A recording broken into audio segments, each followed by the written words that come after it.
సాక్షి TV డిబేట్లో అమరావతిని వేసిల రాజధానిగా అభివర్ణించిన వ్యాఖ్యలు ఆంధ్రప్రదేశ్ రాజకీయాల్లో తీవ్ర దుమారం రేపాయి. కృష్ణంరాజు, కొమ్మినేని శ్రీనివాసరావు చేసిన ఈ వివాదాస్పద వ్యాఖ్యలు అమరావతి ప్రాంత మహిళలను అవమానించేలాగా ఉన్నాయని రాష్ట్ర వ్యాప్తంగా నిరసనలు చెలరేగాయి. ఈ వ్యాఖ్యలు వైఎస్ఆర్ కాంగ్రెస్ పార్టీ అధినేత వైఎస్ జగన్మోహన్ రెడ్డికి రాజకీయంగా ఇబ్బందికరంగా మారాయి. సాక్షి టీవీ జగన్ కుటుంబ యాజమాన్యంలో నడుస్తున్నందున ఈ వ్యాఖ్యలపై ఆయన నేరుగా బాధ్యత వహించాలని ప్రతిపక్ష నాయకులు డిమాండ్ చేస్తున్నారు. టీడీపీ నాయకుడు నారా లోకేష్ ఈ వ్యాఖ్యలను తీవ్రంగా ఖండిస్తూ జగన్ను సాక్షి యాజమాన్యం వెంటనే క్షమాపణలు చెప్పాలని ఆక్రోశించారు. ఈ వివాదం అమరావతి ప్రాంత ప్రజలను ఆగ్రహానికి గురిచేసింది.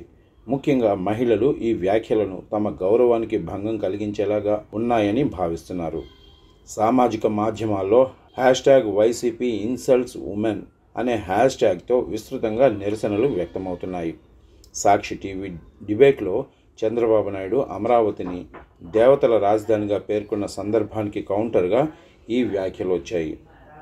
ఈ నేపథ్యంలో జగన్ నివాసం అమరావతి ప్రాంతంలో ఉన్నందున ఆయన నీతి గురించి ప్రశ్నలు తలెత్తుతున్నాయి. ప్రభుత్వం ఈ వ్యాఖ్యలపై చర్యలు తీసుకుంటామని ప్రకటించినప్పటికీ దీనిపై స్పష్టత లేదు. వైసీపీ గతంలో అమరావతి అభివృద్ధిని నిలిపేసి 3 రాజధానుల ప్రతిపాదనను తెచ్చిన సంగతి తెలిసిందే. ఈ నేపథ్యంలో సాక్షి టీవీ వ్యాఖ్యలు రాజకీయ ఉద్దేశంతో చేసినవని టీడీపీ ఆరోపిస్తుంది. ఈ వివాదం వైసీపీకి రాజకీయంగా ఎదురుదెబ్బ తగిలే అవకాశం ఉంది.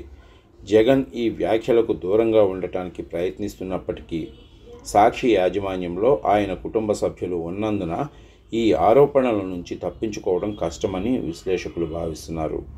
ఈ సంఘటన వైసీపీ ఇమేజ్ను మరింత దెబ్బతీసే అవకాశం ఉంది అంటున్నారు రాజకీయ విశ్లేషకులు.